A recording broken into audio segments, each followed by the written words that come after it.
we were supposed to be together, but I only saw her as a friend the whole time. I met this girl last summer in June. I met her on Bumble in June last year, and then we met in July. I think it was the day after 4th of July. So July 5th. She was cool at first because at the time, like last summer, I wasn't working. That's how it's been the last 2 or 3 years. I was poor. Whenever we went out, I used my credit cards and like be putting myself in debt. And she paid for almost everything.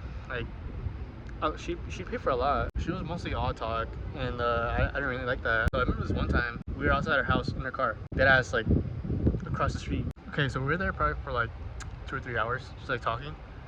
And then like I was crying, I forgot why. Yeah, she's going home, and I'm in my car about to leave, and then her parents come out, and like they start telling me start telling me shit.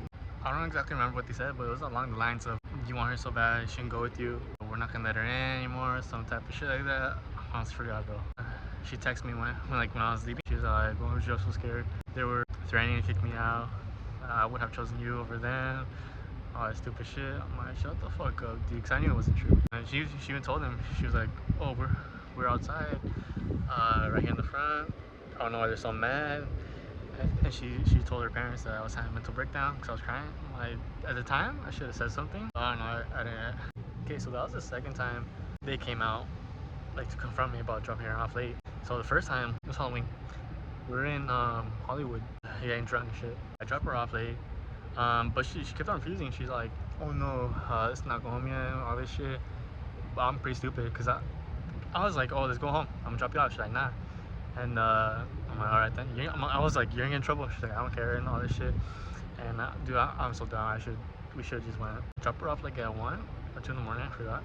Maybe 3. Her dad's outside waiting. Guy pull up. I'm like, "Yo, wake up, your dad." She's like, "Oh my god." He just starts getting up all in my face. He's like, "Did you fall asleep?" I'm like, "Nah." And then he's like, "You want to come early?" and all this shit. He's like, "Esa es la única vez que van a llegar tarde. Esto no me gusta." And then all this shit. And then he slammed my fucking door. I'm like, what the fuck? Her dad thought, I mean, it's pretty obvious, thought I was trying to fuck while she was drunk. I mean, that's not the case, because I'm not trying to go to jail. At that point, we haven't kissed at all. Later, like, into the year, I tried to kiss her 2 times. She fucking avoided that shit, bro. Twice. She dodged it, actually. Yeah. I'm like, what the fuck? They were separate days, by the way. Okay, so basically, we haven't kissed at all, no sex, bro. I wanted to fuck, like, not gonna lie, but like, I already knew it wasn't gonna happen. Closest thing to like sexual intercourse was like her grabbing my dick and me grabbing her boob, like sucking on it. That's all. And I'm driving home, and she texted me. She's like, "Oh my god, I'm so sorry. Just ignore him." Like, how the fuck am I supposed to ignore that, dude? Like, it already happened. So I'm like, well, whatever. That was actually the first time I got confronted. I really didn't care, bro. I just kept on saying, okay. I didn't give a shit. By the way, pretty random, but it's real short. 5'2".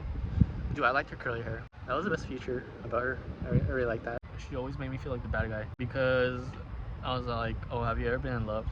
And I told her a story where like I had a girlfriend and I really liked her. And then she kept on telling her coworkers, and her coworkers were like, "Oh, you don't deserve it." And then when she told me, I was like, "What the fuck, bro?" And they were telling me, okay, so at this point we're like together. Not really. I don't count that shit. And her coworkers were like, "Oh, you don't deserve him. You should leave him." That shit was so fucking funny when she told me. In 2 or 3 months into like seeing each other, she told me about her fucking whole phase, bro. Okay, so she had a boyfriend, like before me, obviously. She was like, "Oh, we had sex in the car. I sucked his dick. He was in the driver's seat, and I hopped on his lap, and I was wearing a skirt. He had like daddy issues. He like to spank me, all that shit." I was like, "What the fuck?" I mean, I didn't really care. I mean, I don't know how to put that. Okay, so I don't know how to fucking wear that, but I was like, what the fuck? Okay, so yeah, that was before I told her about my love life, about my other girlfriend. Okay, so when she told me about her whole phase, that was when I couldn't see her as anything but a friend, even when we were together. Yeah, so I saw her as a friend the whole time. In January was the last time I saw her. I didn't really fuck with her, really want anything to do with her. I've only had one girlfriend. That's what I was gonna say, bro. I still like her, but she blocked me on everything. I put work into seeing her, and like I felt she wasn't putting in work as well. Sometimes I'd go see her right after work. You know, I'd be driving to her house. She lives like 30 or 40 minutes away, sometimes 50 with traffic. Yeah, I'd be driving like sleepy as fuck. She wouldn't do the same. She would just want to see me on weekends. I just felt like she wasn't putting enough effort. Okay, so this one time, I was supposed to go see her after work, but I went home and I fell asleep. And then she's like, where you at? Like, I woke up to the text saying, where you at? I'm like, oh, my bad, I fell asleep. She's like, just stay home. I'm like, no, I can go. She's like, no, just stay home. Like, an hour later, I fucking see on her Instagram story that she's out. I'm like, what the fuck, dude? What type of fucking fake bullshit is that? Okay, and then the second time, we were supposed to go to a concert, but we stopped talking. Prior to the concert happening, she was like, you want to go to a concert? And I was like, yeah. I'm like, can I still go if we're not talking? She's like, yeah. Or like, downfall was happening. Okay, so yeah, and fast forward, the concert happens. That bitch didn't take me. I saw it in her fucking story, bro. I'm like, motherfucker. And then she even told me about it when I picked her up. Dude, I already knew it wasn't gonna work out, but I still wanted to see her. I don't know, I guess it was a feeling of not going out alone. I just wanted company. I guess that's part of it.